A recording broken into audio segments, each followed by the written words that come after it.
Yeah. Mhm.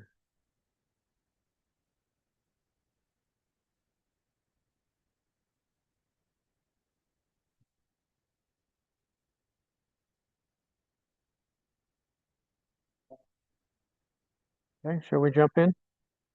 Okay. All right. Well, welcome to everybody, and those of you that are coming to us via the Zoom link, welcome. There'll be a chance for opportunity for you to submit questions as well, and we'll try to adequately get to all of those questions. Before we begin, there are a couple of things. I'm assuming, and my wife reminds me frequently, you mustn't assume anything. So one of these days I'll get to that point, I guess, but I assume everybody has picked up one of these. Okay. I've worked very hard for over a year getting these in everybody's hands here. And I just recently through the communications team learned that only 40% of the people who receive our electronic newsletter open it up. So that explains to me why so many people say to me, what the heck is going on? So now I got that part figured out. But it's the same thing. I keep getting questions about certain things that are all in here. So if you don't have one of these, pick one of them up. And as we say, read, mark, learn, and inwardly digest it. And it will actually answer a lot of questions about just sort of normal things of moving in and out of the temple and those sorts of things. I came across something that was really quite funny, actually, thanks to my daughter-in-law, Maggie. And we'll include it in this coming e-news. It's simply titled How to Greet Your Priest. And it is quite funny, actually, but it gets the point across. I have a promise from somebody who's seen it that they'll never tackle me when they greet me, knock me to the ground. So we'll see. But it's those kinds of things. The other thing is this lovely red sheet. Um, White Orthodox Christians light candles. Okay, we're still getting that down, um, and those are a lot of those kind of basic questions, normal things. In Orthodox Christianity, when we get the little things right, it makes the big things more understandable. So it's those things. We are working on the way. We've got a design coming for a very nice long sandbox candle stand, and it's going down the middle of both. And we'll use these lovely ones that were gifted to us uh, as well. But anyway, those things are coming, and so it's sometimes I used to say to seminarians at St. Vladimir's that um, the newbies often were continuing to do things and learning things that the third year ones either had gotten lazy about or had forgotten. And so in this parish, we're kind of, I think, in a rather unique situation. We were talking about it earlier today, some of us here, that, when we call up the catechumens, it's like two-thirds of the congregation that are coming up.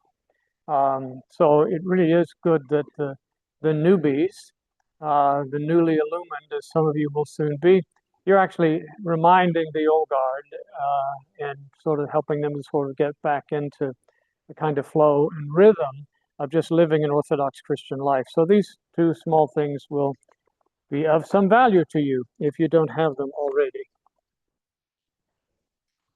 Last week, as we note, I was doing the men's retreat out in lovely Victoria, Kansas, in the lovely St. Fidelis Basilica out there on the plains. I like to say to people that that's the part of the world where you see more and more of less and less than any place else. But there's a lot of open space out there. So it's a great place to go because the image that keeps rising to the forefront as we're journeying through Great Lent. And keep in mind, you hear all the time about the journey, the journey, the journey, the need for visiting the oasis. And what's the great oasis for us as we go through the week? What is it? Wednesday night in the pre-sanctified, okay? And in most Orthodox parishes where they get it, it is packed. It's packed to the gills. But we've got a long ways to go to kind of recover. And I get it, we're not a monastery, you all are living in the world and all the rest. But when you see that other places can do it, I think that it just has to become part of the will of the faithful here and a recovery of the rhythm. I reminded people in the retreat last week something that my spiritual father gave to me very early on, which is remember that we are saved basically by rhythm and routine. And I've talked about this before so many times. When you break out of that, it is almost impossible to get yourself back into the rhythm and routine. And Orthodoxy is all about that. We won't do it tonight, but when we're looking at the temple and some things next week, um, that'll be underscored. So last week, while I was away, Reader Nectarios was kind enough to come and sort of preside while you saw a YouTube presentation by a deacon, a former Protestant clergyman who is now a deacon. And I assume that that was a kind of worthy time to hear from him. Yes, no, good choice. Was the video a good choice? Yeah, was it the YouTube a good choice? Yeah, helped with sort of clarifying sort of where you are because he and his wife, the Shamasi, that's the Arabic title for a deacon's wife, is Shamasi. If you get the pronunciation wrong, by the way, you call her an umbrella. So you want to make sure you get the pronunciation right. Yeah. Uh, I guess there could be worse things than being called an umbrella, but there you go. Okay. But I thought, when I saw it, I was really sort of struck by how well they sort of rehearsed not only their conversion process and what that meant, but also a lot of the obstacles that come up along the way. And I have to remind you, as I've reminded a hang of a lot of people that are what I would just call, um, can I use your new term, Nectarios? Yeah. Okay. Uh, I love new terms. I use the one from Father John Parker called radichesis, which was done in his doctoral work on catechetical work. Um, and we're actually doing radichesis here in an organic way. I haven't told him that, but the fact that some of you are actually uh, cleaning up after coffee hour, some of you are in here sweeping, cleaning, carrying out the trash. That's what Father John Parker calls radichesis. That means that the catechumens jump in and are doing the sort of basic things that one does in the life of a parish, rather than sort of being waited on hand and foot. And hospitality is welcoming the newcomer and all of that, but that's where that term came from. So I just picked up this week from Nectarios, I think I have it right, orthotourism. Yeah, orthotourism are those people that are touring around, like going to Mount Rushmore uh, and Yellowstone or whatever, all these little stops on the way to see interesting things. We do have those people. And so that's a kind of new term and a new category, in addition to seekers and inquirers and then formal catechumens. I answered the question before the session began. When the catechumens are beckoned up for the prayers over the catechumens, that's for those who've actually formally had the prayer of catechumens prayed over them. And I do remind you, when that happens, that you are actually in the gate. If you were to die, God forbid, in your status as a catechumen, you would still receive the full rights of the church in your burial. Wow. Okay. So that's why it's a little disheartening when someone has gotten to that point, and then like orthotourism, they move on to explore, something else. But I guess that's no different than a person that we would actually say was in a state of apostasy. And that means that they've actually been in the life of the church, gotten out of that rhythm and routine, and are out there lost somewhere. So that's why we keep praying fervently for the healing of the wounded, the return of the lost, and the increase in new lambs. Okay, so you are those new lambs. All right. So anything from last week's YouTube that you want to direct here before we jump into the session on Christian morality? That's good. That means Nectarios managed it all very well, which I knew he would. Uh, and part of that is, my guess is you probably heard the questions before. Yeah. Okay, so all that's good. Excellent. And the same for people on Zoom. If there was something that you need to ask a question, well, I put it in, and we'll deal with it when we get down to the Q&A session. Okay, so if you've got your catechism book, okay, these, by the way, were a hot item at the men's retreat. Warren Farha always brings his traveling book stall, and the relationship's always been good, but it maybe has never been better because he broke all records for book sales, and he's been doing this for like 26 years or something like that. But again, I was surprised at how many people were asking, where can I go just to find a catechetical book that sort of lays everything out? And I said, there are several that are out there. This is, in my opinion, the best one, the most complete. And I think the second best is published by New Rome Press.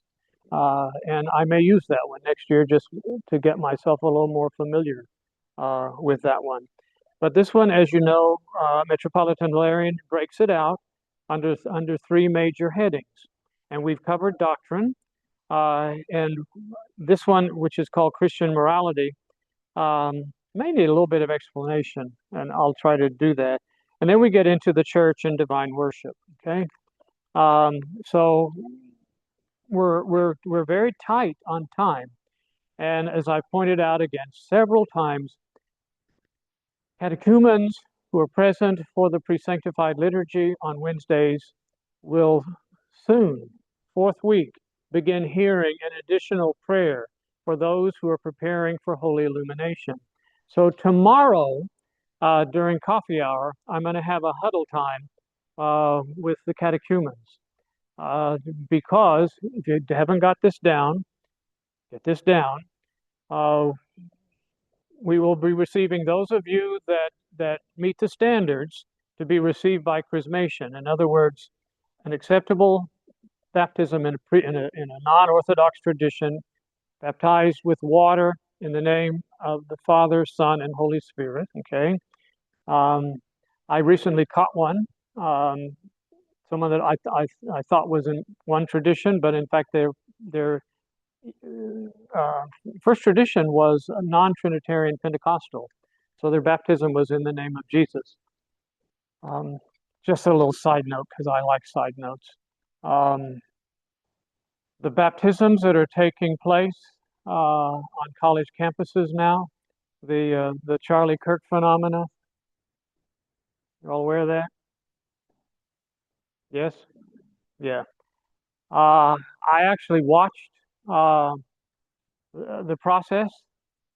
If that's their baptismal formula, any of those thousands upon thousands who are being baptized with that formula would not meet the standard. Because it is, I baptize you in the name of Jesus, one time down. Okay? That one doesn't get it. Because that's not what we're told to do. Exactly. So anyway, that's a common thing, particularly in the kind of non-denominational, free-form Protestant world. So I thought, well, that's going to be an interesting thing on the horizon because I have no doubt that many of those young people will find their way into Orthodoxy at some point because that's the direction. So we're going to be receiving people by chrismation on Lazarus Saturday, which is April 4th. I'm trying to figure out how to hear your pre-chrismation confessions because I have a sort of special baptism on the evening of the 3rd. So we may work that around the evening of the 3rd. And maybe I can get some in also Wednesday evening somehow or another as well. So we'll get those in. And then things really, as they say in Louisiana, they all hot up, once you hit Lazarus Saturday. So those of you who will be received by baptism will be received during the reading of the baptismal Old Testament readings. And it's the same thing. Somewhere in there, I've got to get your pre-baptism confessions in, okay? So we're going to work on that. So tomorrow in the huddle, I've got a document that wasn't quite ready before I came to Great Vespers tonight. And I'm going to pass those out so I can start to get the planning.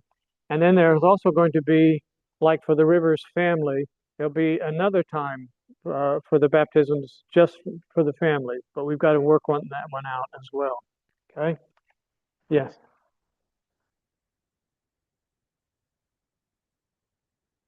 Lazarus Saturday, that'll be in the morning. Yeah. Uh-huh. Yeah. Yeah.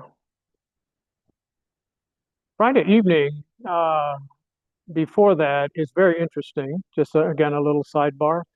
That actually ends Great Lent. It's over. Um, and at St. Vladimir Seminary, um, me and a couple of other priests, it depended upon the year, we would receive children's confessions that night because Lazarus Saturday is a major sort of festive day for children. Um, and I thought of instituting that here, but we won't do it this year. But I think next year there may be time for us to do a little more preparation, and maybe that can actually become part of the rhythm and routine of things because it worked really well at the seminary, and they're kind of unique when you're hearing their confessions. My favorite confession of a child, and this isn't breaking the seal, but it was actually at church camp, and a little guy this big came for confession, and he confessed adultery. And I said to him, "Do you know what that means?" And he said, "No, but it was on the list they gave us." So we we want to make sure that we're getting you properly prepared, not by just sort of handing out lists. Okay. All right. So Christian morality, you had a couple of weeks to work your way through here, and something very significant about being an Orthodox Christian, um, and we have conversions from Judaism as well. So there is a familiarity with things that are actually foundational for us as Orthodox Christians that we don't ignore. Um,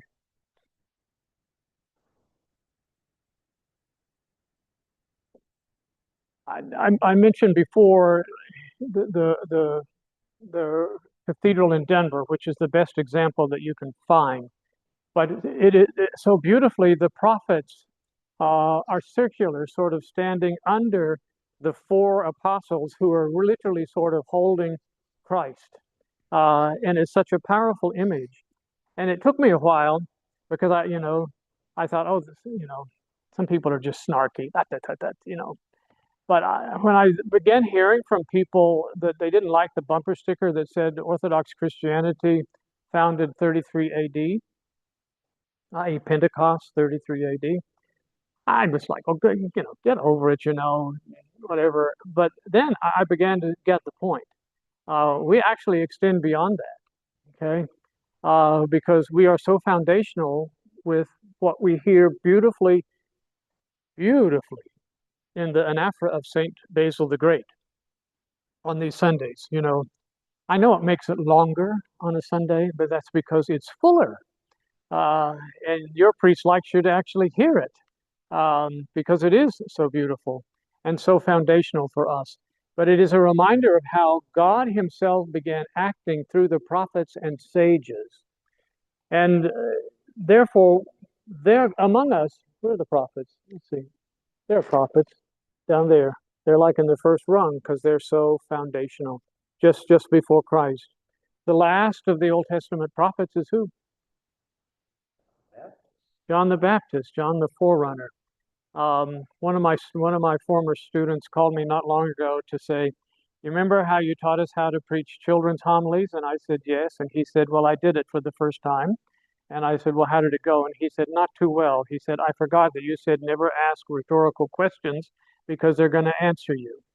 And he got a really funny answer from a little boy with a lot of vigor. And it reminded me that my experience with that is why I said to them, when you're preaching a children's homily, if you're going to ask them a question, you better know what you want for the answer, that they know what the answer is. Because if you just ask a wild out there question, you don't know what you're going to get. And I once, in a children's homily, asked the questions, so who is John the Baptist? and a little boy waving his arm like this. I called on him, and he said he was Jesus's weirdo cousin. Well, I guess, the point was made. It wasn't quite what I was looking for, but he is the last of the Old Testament prophets, a Nazarene, which meant that his mother had him under vows, and so he had never had a haircut, never had his beard trimmed. So imagine what that was like. Whoa! And as that little boy said, he ate bugs. Yeah, well, there you go. Okay. And wild honey. I have to get that in, right? Okay. And where did you go in Salina to buy honey? No, where should we go? AJ Honey Farm. Okay. We'll collect from them later for the advertisement that we've injected in here. Okay. So, so he's also, and this is sometimes forgotten, he's also the first of the New Testament prophets. He's the bridge for us. That's why he's positioned where he's positioned on the iconostasis there. I actually wanted for that icon, the one where the head is on the platter, and the iconographer and my wife, who were like team tag in those days, they simply overrode me and told me to be quiet, that they knew what they were going to be doing. So there it is. They thought it might disturb people. Well, the one thing we talked about last week that I was so struck with about that movie was that just as in the barrel wall in Denver, you see the Old Testament prophets. Yes. When you walk into St. Joseph's Church, they're on all the walls. Yeah. You're surrounded. Yes. By the prophets. Yeah. Because their ceiling wouldn't quite get it the Byzantine way, but they made it work for the wall. That's good. Anyway, so we're getting that part down. So when they first published the Orthodox Study Bible, be like the late 90s, I think, is when that first appeared. Before Father Peter Gilchrist reposed in the Lord. It was actually published by Thomas Nelson, by the way, which is like the mega largest of Christian publishers. But it was just the New Testament and Psalms. So suddenly we were on defense because certain Christians were saying that we were Marcions. What does that mean? Marcion was a heretic, basically dispensed with the Old Testament. That God's a different God, therefore he can't be the God of the New Testament. So we'll just get rid of it. Yeah, there you go. We have segments of that in the Christian world. I'm not picking on them. I'm just pointing out a fact to you. The Church of Christ, the non-Fiddlin Campbellites, they too, the Old Testament's done. Okay, so this is foundational for us. So particularly this section on the Ten Commandments, and it then ties right into the Beatitudes. And so the Ten Commandments really are a sort of way of showing us our relationship with God and our relationship with humanity. And when the Pharisees were trying to, trip up Jesus, teacher, which is the greatest of the commandments? How did he respond? Love the Lord God with all your heart, mind, and soul. The second is like that, love your neighbor as yourself. Absolutely perfect. There it is, okay? So he capsulized it for everybody. And particularly that segment, love your neighbor as yourself, we talked about that last night in the adult study. Because last night we were reminded so many times you hear the phrase great mercy in the liturgy, like tonight at Great Vespers. So many things were ending with the words great mercy. And that's because the understanding of mercy is it's not that you feel bad for somebody or you pity somebody. Yes, mine. Yeah, thank you. But you completely identify with that person, so you actually become them. And that's what the incarnation is about. We were left in the chains of sin and death in Genesis, which we've looked at. And it is Christ himself, the Word incarnate in the fullness of time, who so identifies with our situation that he then takes it on for himself You'll see it so beautifully at Pascha. Oh my gosh, you will see it so beautifully, and you will hear it, and you will smell it, and you will feel it, and you will taste it, I guarantee you. Okay? That kind of sweetness. Um, Lazarus Saturday, the tradition is that after he was raised from the dead by our Lord, that he only ate sweets. He only ate sweets. He was the candy man, okay? A reminder of the sweet taste of life. So he didn't eat savory foods and things. It was all sweets. So this business of identifying with us uh, is again, it needs to be really, really underscored. Um, and we hear that when we're paying attention to the liturgy, that this is not something that God the Father forces on his Son, which is a tradition found in lots of the Christian world. Um, the angry father, is going to take it out on the son, somebody's got to pay for this. That whole kind of idea of atonement does not exist in the Orthodox world. But in the Orthodox world, as you hear again, it is of his own free will. And again, we see that beautifully, beautifully in Gethsemane, where he sweats blood. If there is another way, but there isn't. So at Pascha, as I said, you will see how he identifies with us so beautifully in the icon, where you see the gates of hell broken, the chains are snapped, and the hand of Christ is going down. And who is he taking? Whose hand is he taking? Beautiful. He's taking Adam. And Adam has who in tow? Eve. Okay? So it's there. The night of Pascha, you're going to hear the homily of St. John Chrysostom read. Um, I once said in class once, and it got quite a bit of laughter, but uh, someone raised their hand and said, our priest always preaches his own homily at Pascha. And I looked and I said, you mean he does that in place of St. John Chrysostom? And no, he reads St. John Chrysostom, but then he does his own. And I was in one of those moods, a Father Chad mood. And I said, only an idiot would try to outpreach St. John Chrysostom on Pascha. And anyway, I moved on. But who wants to compete with the golden tongue? But there's a beautiful line in there where hell took a man and found it had God. And guess what? It got a bellyache. Oh, it's so fantastic. I can't wait for you all to experience it. So when we look at things like the Old Testament and commandments and Christian morality, these are things that stand with us because Christ came to fulfill the law, not to abolish it. I love your face, by the way, when I said that. Yeah, it's like it registers, okay? That's what it is. It is a completion. It makes it whole.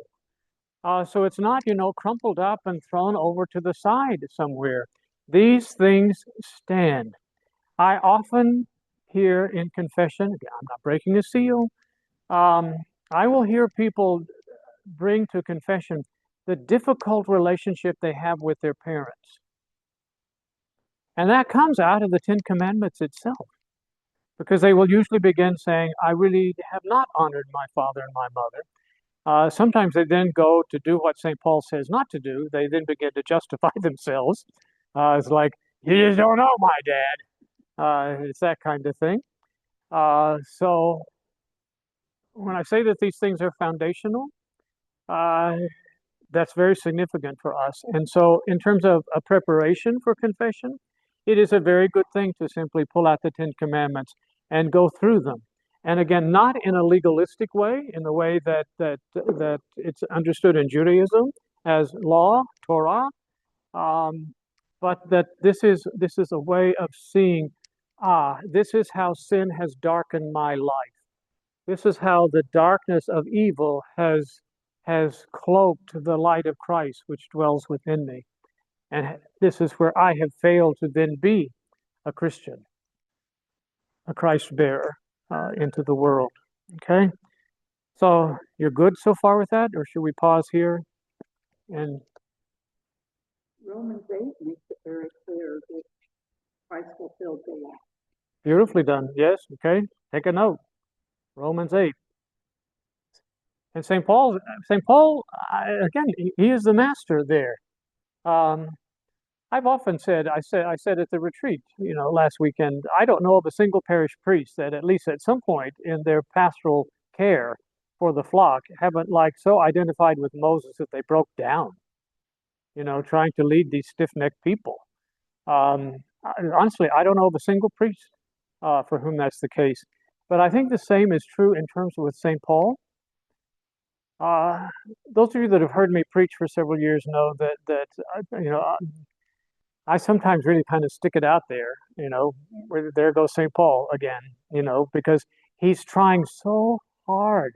He kind of goes over the top on a lot of things, particularly his own kind of frustration and therefore his own justification for things. Has anybody suffered any more than me? Well, there you go. Yes, exactly.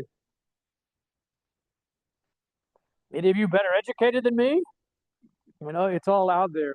But where does that come from? It comes from his frustration of trying to make that point, which is this is the Messiah, folks. This is the Messiah. Done. Okay? So, love of God and love of neighbor is that balance. And Metropolitan Hilarion in chapter 4 of section 2 takes this on.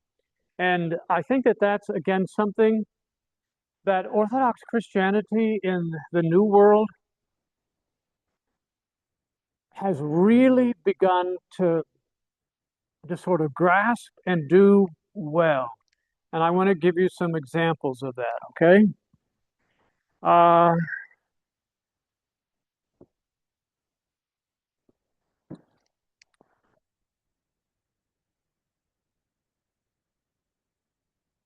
when our Orthodox ancestors began arriving, particularly at the turn of the last century, 1900s, very, very heavily in the 1920s, I've noted before, they weren't received particularly well. This was a very, Anglo society. The Irish had had their day, but the Irish were now into politics and police work, and they had their own little niches and such things. Um, my favorite story is uh, about looking different and finding certain prejudice about it. Um, there was a Lebanese man who was from Meidejajun,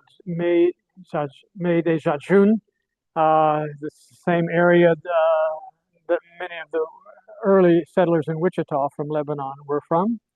And he wanted to get a license to open a liquor store in, I think, Birmingham, Alabama. And he was told no.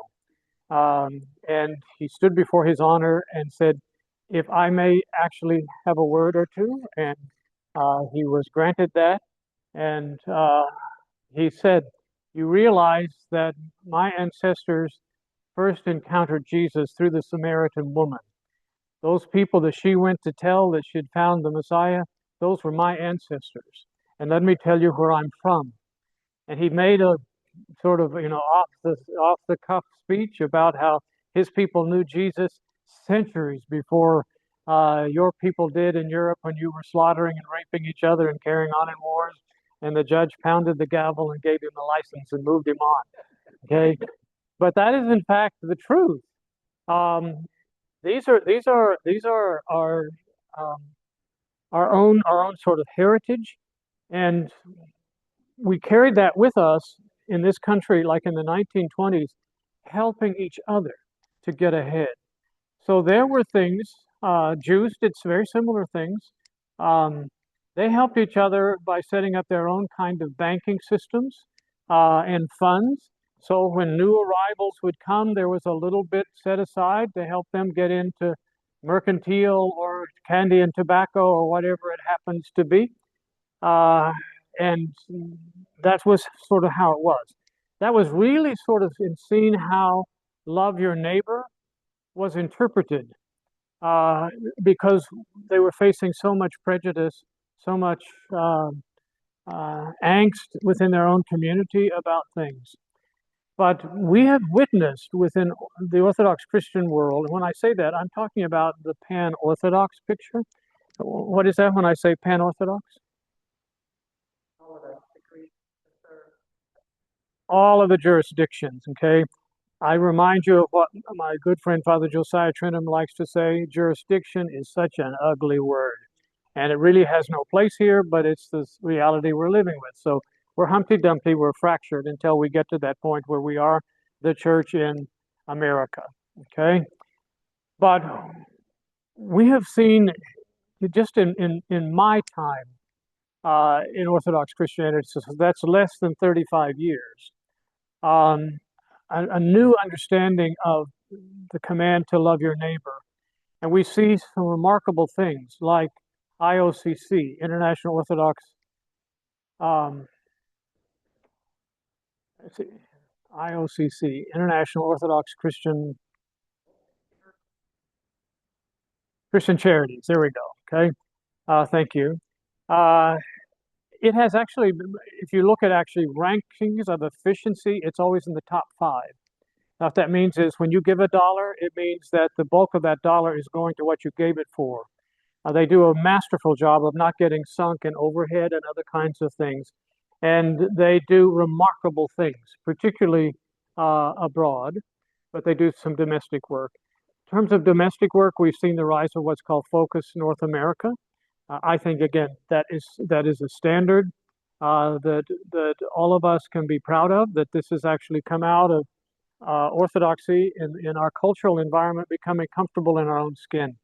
And we recognize that our outreach is beyond our own communities. Those little boxes, that's been a tradition of this archdiocese forever, feeding the hungry. Um, they make all kinds of grants and things way beyond the Orthodox world. Ashby House here in Salina once received a grant from those little boxes. So we have them, you know. Vanessa, we haven't even gotten you, you know, marked and signed and sealed with holy oil yet. But if you don't know, Vanessa has stepped up to help our parish really sort of respond in so many ways to see how we can better serve our wider communities. That'll be bigger than Salina because we're so far flung as we see the needs, like we're doing with the National Baby Shower right now, okay? But I think what's important about all of that, which is good for us, is the fact that where does this come from? It comes not from first love your neighbor and then love God. It comes from your love of God, which then demands of you that you, as you are part of the newly illumined, you can see these things. So you don't pass by on the other side. I'm going to give you a nugget, okay? This is what my seminarians at St. Herman Seminary in Alaska called Catechisms. They would write them down and say, oh, we're going to remember this, okay? Matthew 25. Who can tell me what we learn in Matthew chapter 25? It's sometimes called the Matthean Ministries. I was hungry and you fed me. I was naked and you clothed me. I was in prison and you came to visit me. Okay? That section of Matthew's gospel is actually the standard by which humanity is judged on the judgment day. Where are we as Orthodox Christians to find the judgment? It's found in that parable, right?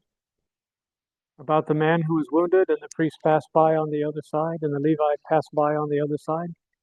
Who is that picks him up and takes him to the end and says, here, now whatever else I'm going to owe you, I'm good for it, okay? Uh-huh. Well, yes, and the fathers see that as whom? O my people, wherein have I wearied thee? It is Christ himself. And how does Christ become that person? He becomes that person through the church.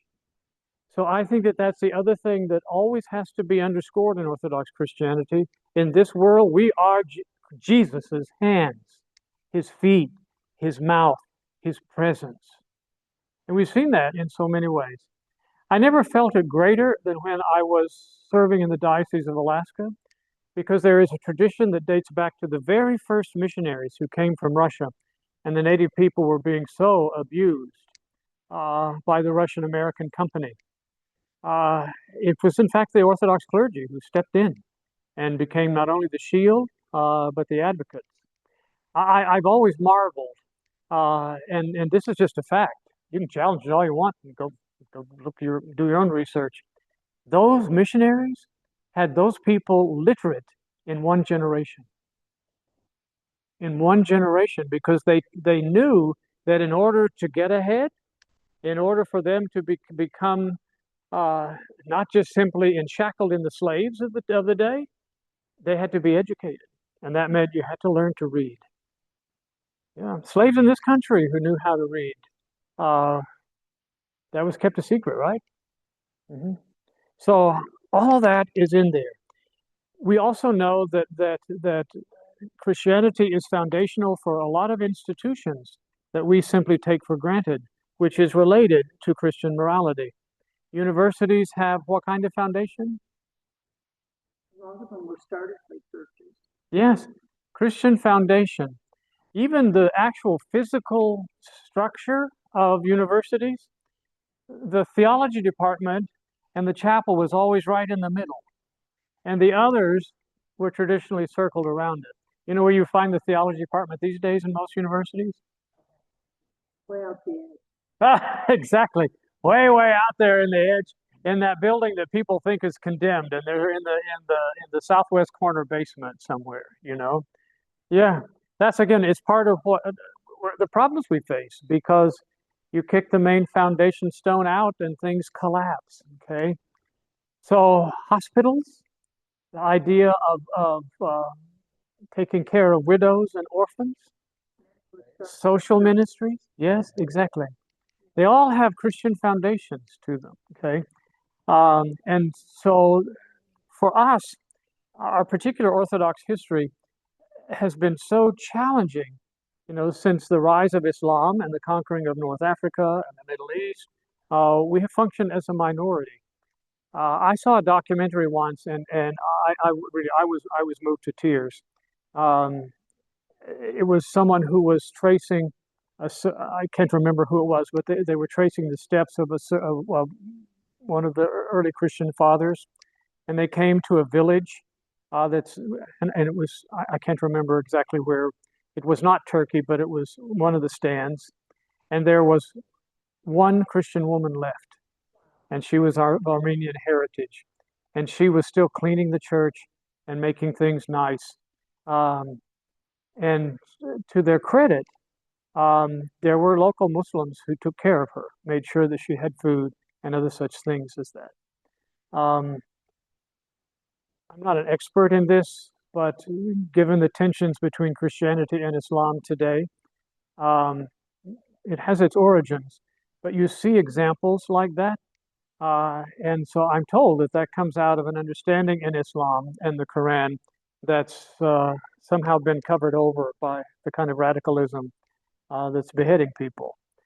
So when we speak of the Abrahamic religions, okay, Judaism, Christianity, and Islam wants to be included in all of that, there is at the heart what we're looking at here. How that's interpreted and understood and taught, there are variances, but it comes from Jesus himself. And related to this, of course, right underneath that is the idea of sin and repentance. So let's talk about that for just a little bit.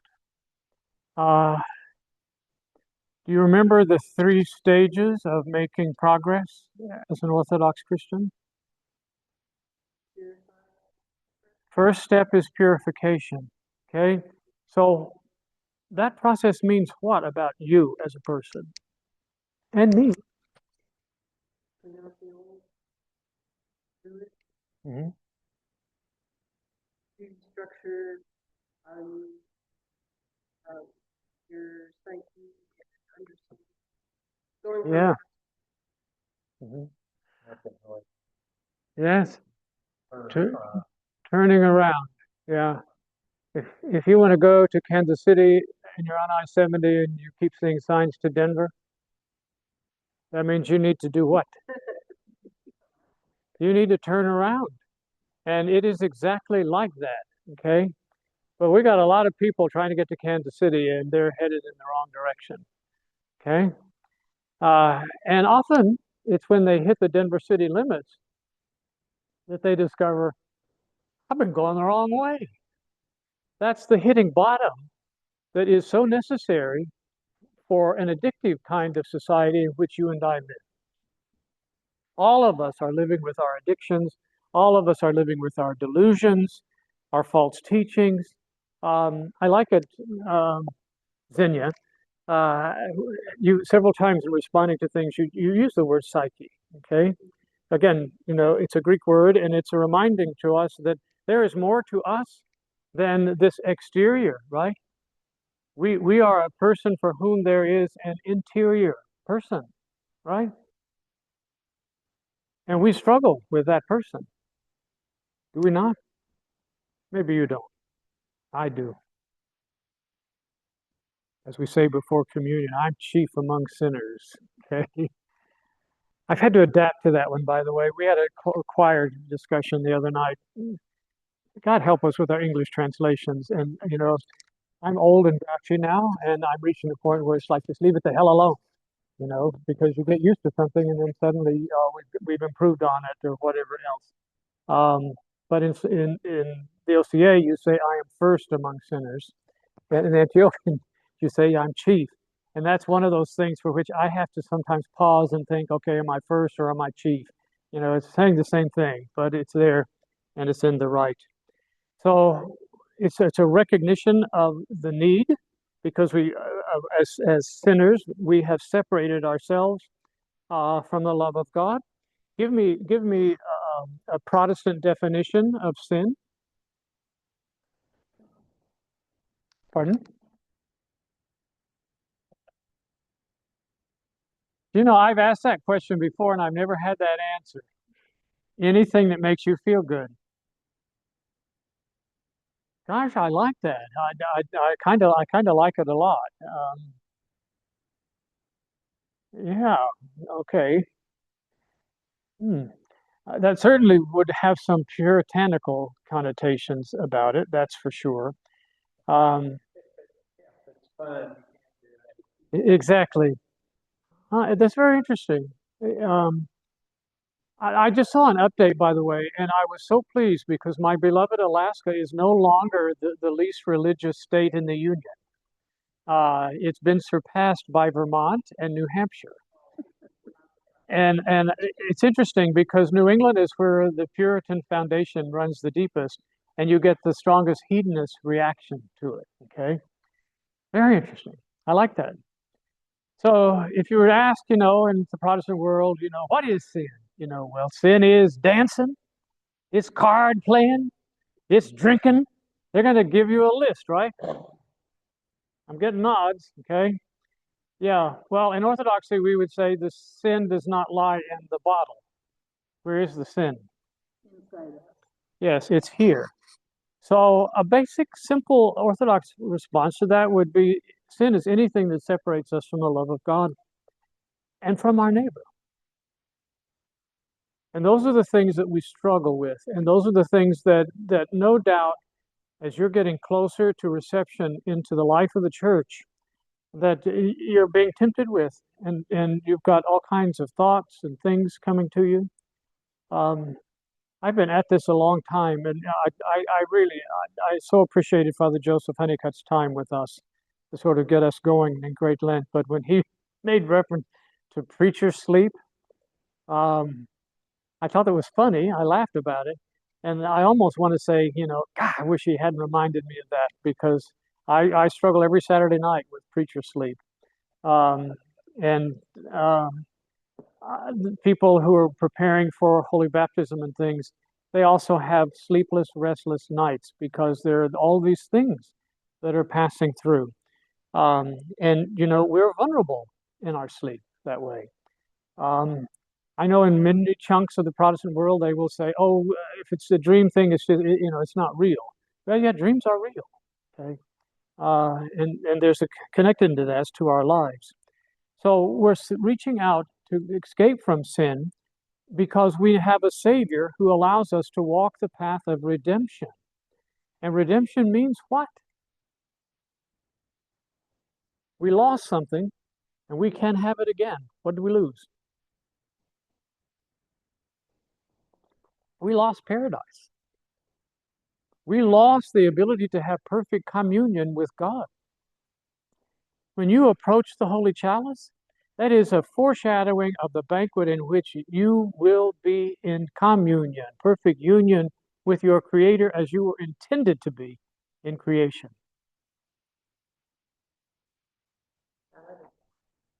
Hallelujah. I've baptized a lot of kids in my day uh, that were, like under 10. I've got some coming that are, the twins are 10, right? They're 10. They may be past the zone. The worst is 3 years. Yes, I had one right out there, a 3-year-old. It was like a cat.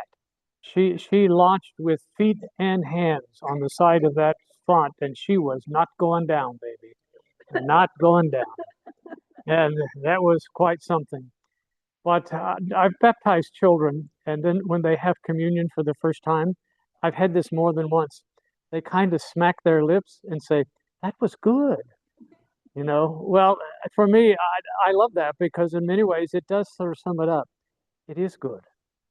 It's good. We have this foretaste of something that is eternal, and that's good.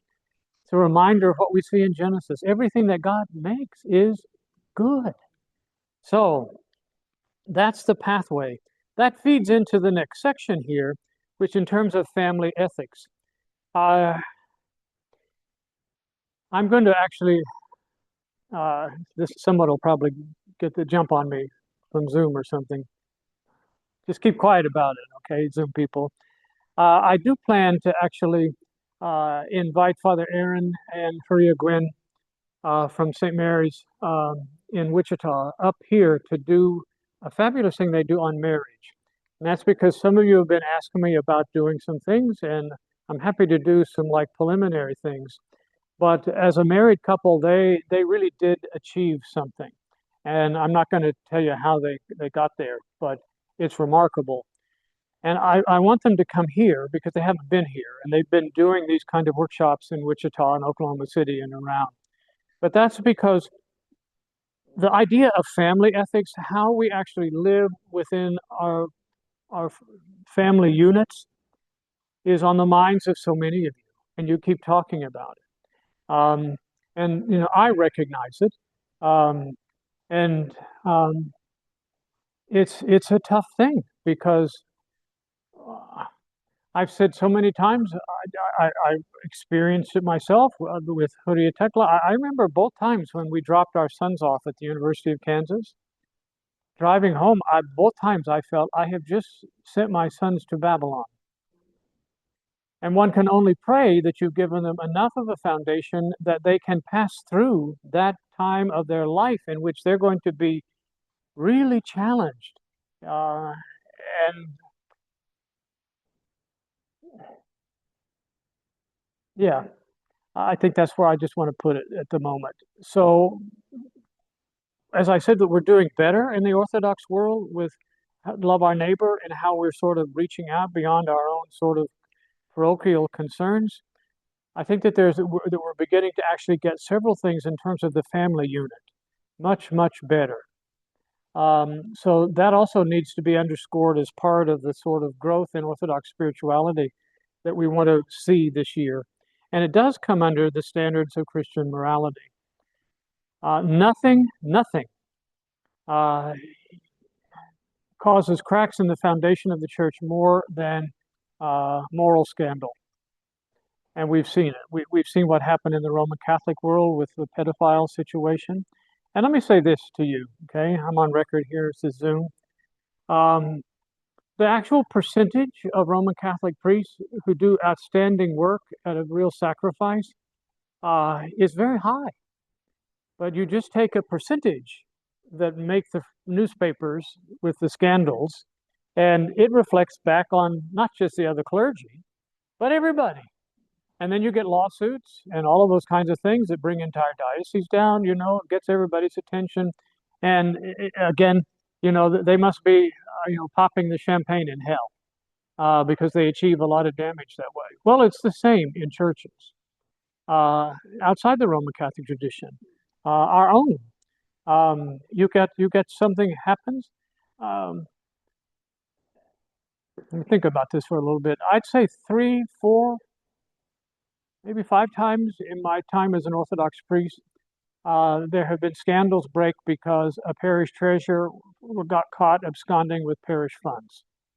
And I've known the priests in those situations, and that's how I know certain things.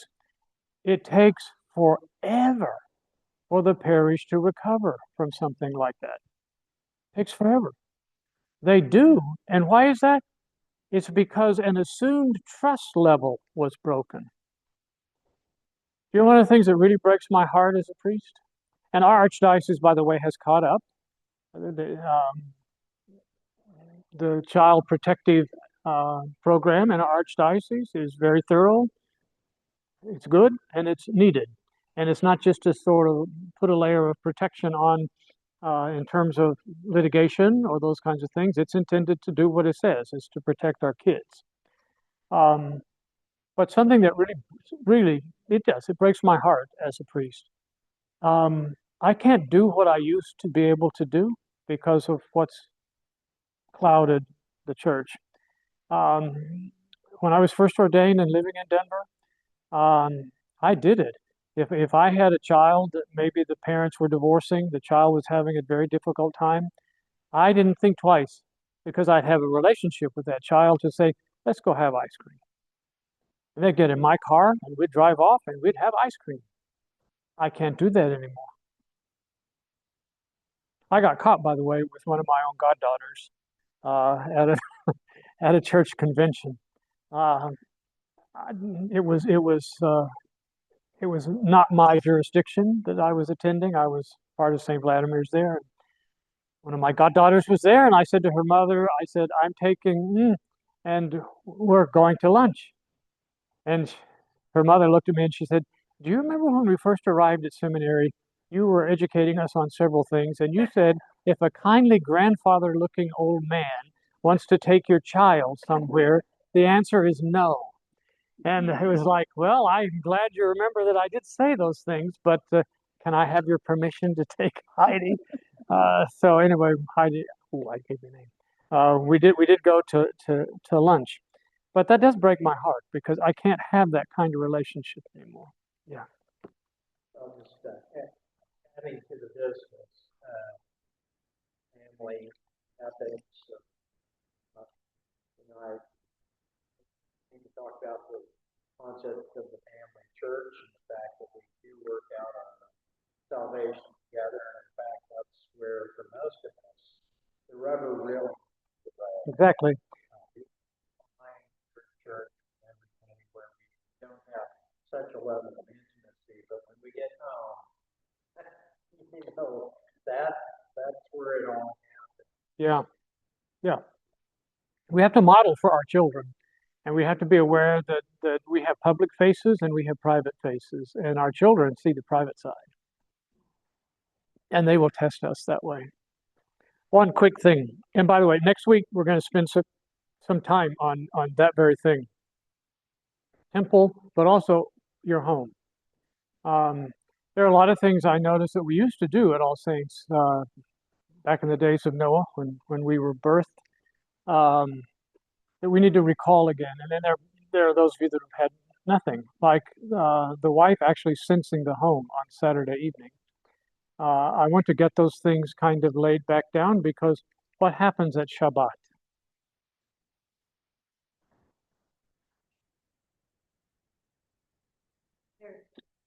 There are different ways, yeah. But would not a woman be like lighting the candles?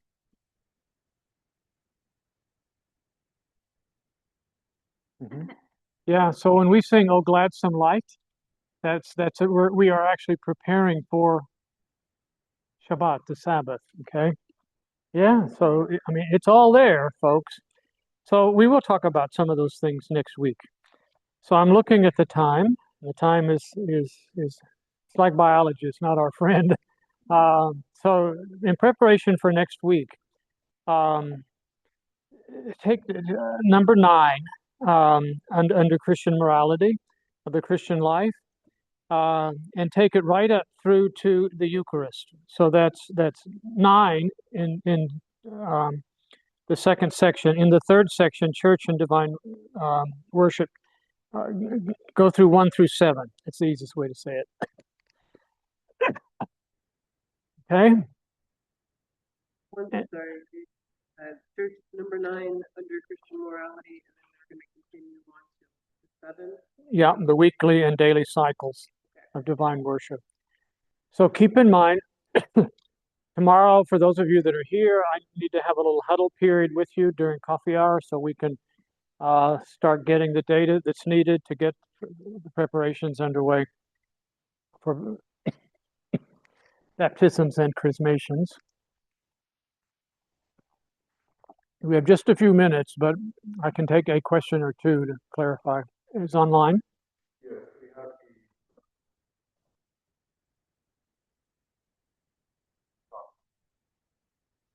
what does one do is speak problems, whatnot, if they happen to be approaching baptism, so getting closer to the beyond the veil period. Yeah. Hey, I once mentioned to a nun who's beloved in this community. She made a comment to me, something like, "You don't look so good." And I said, "Well, I haven't been sleeping all that well." And she says, "Well, what's the problem?" So, I told her. And she then said to me, "Do you get out of bed and make your sign of the cross and pray?" Well, I actually don't. I toss and turn and just get, fidgety about it all. Well, she then told me that was my problem.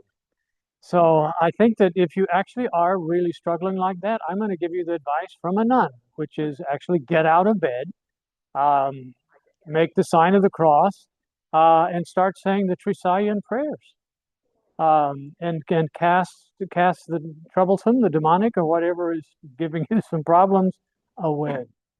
The power of making the sign of the cross can never be underestimated. Keep in mind, when Christians in the arenas in Rome were going to their deaths, the Christians were in the arenas making the sign of the cross and getting arrested for doing it, and then they were in the next bunch they put through the chutes. So that's exactly what I do. Yeah. And you could also begin making yourself some notes about preparation for confession. If there's really something in the repentance section you want to bring before the Lord before you go into those waters or are sealed with the Holy Chrism, start writing it down. Put it down on a legal pad.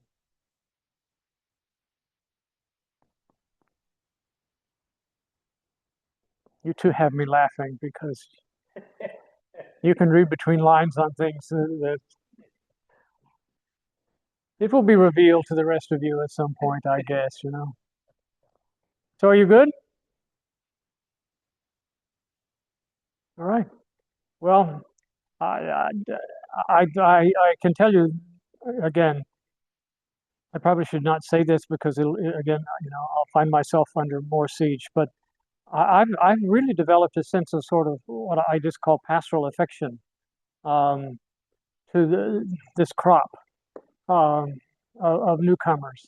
You're all so different, and you've got such different backgrounds, and yet we're coming together in a way in which it's beginning to sort of, cook and gel. And I think that we're going to come up with something really kind of delicious there. And it's not always recognized by people, but this is exactly what this whole community has been praying for a very long time. A very long time. That doesn't mean it's easy. It just means that, we need to appreciate it. We need to appreciate each other.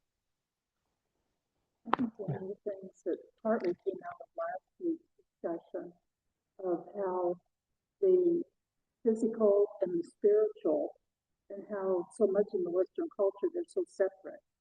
And how in for the Eastern thought they come closer together.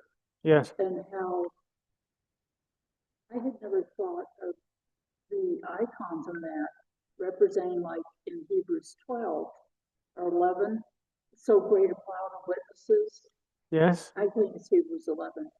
And I'd never thought of it that way. You know, it's like, I was skeptical of whether the icons, you know, it's like, well, the Catholics have their statues and they pray and to hear that explanation and how it was interesting to hear last week about the icons reminding us of ones that have gone on ahead that are in heaven, Yes. but bringing that spiritual and the physical closer. Yeah. I thought that was very interesting. I've never heard that before, and it's like, you know, that makes sense. Yeah. Okay, this is the last thing, and we will close. The next time you're at 8-Day Books in Wichita, ask Warren for a copy of The Arena, because what you just said from Hebrews 11 is so true. And I think that sometimes we need a good read like that. It was very much at the heart of Father Tom Hopko's spirituality as an individual. The Arena. No, no, yeah, yeah. Yeah. What, It's in the list. 8-day book. 8-day, right? 8-Day Books, yes. All right. Well, you all sleep with the angels, and good night to our Zoom friends. And we'll see you tomorrow. Tomorrow is really it's just wonderful. And wait till you see the cross. and it comes out tomorrow. It looks good today. Yeah, yeah. Is that what they're doing? No, no.